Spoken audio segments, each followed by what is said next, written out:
ಕಲಬುರಗಿಯಲ್ಲೂ ಕೂಡ ವಿಪರೀತವಾಗಿ ಮಳೆ ಆಗ್ತಾ ಇರೋದ್ರ ಪರಿಣಾಮ ರಸ್ತೆಗಳಲ್ಲಿ ಸಂಚಾರ ಮಾಡೋದಕ್ಕಾಗ್ತಾ ಇಲ್ಲ. ತಾತ್ಕಾಲಿಕವಾಗಿ ಬಂದ್ ಆಗ್ತಾ ಇದೆ ಅನ್ನೋದ್ರ ಡೀಟೇಲ್ಸ್. ಅಫಜಲ್ಪುರ ತಾಲೂಕಿನ ಮಣ್ಣೂರ ಕರಜಗಿ ರಸ್ತೆ ಇದೆಯಲ್ಲ, ಅದರ ಸಂಪರ್ಕ ಕಂಪ್ಲೀಟ್ ಆಗಿ ಕಟ್ ಆಗಿದೆ.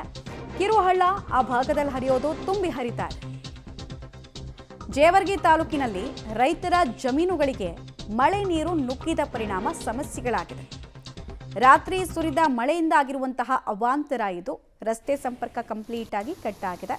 ಅಫಜಲ್ಪುರದಲ್ಲಿ ರಸ್ತೆ ಇದೆಯಾ ಅಂತ ಅನಿಸ್ಬಿಡಬೇಕು, ಆ ಮಟ್ಟಿಗೆ ನೀರು ಹರಿತಾ ಇದೆ. ತೋಟಗಳು, ಜಮೀನಿರಬಹುದು, ಅಲ್ಲೆಲ್ಲ ಕೂಡ ಹಾನಿಯಾಗಿದೆ.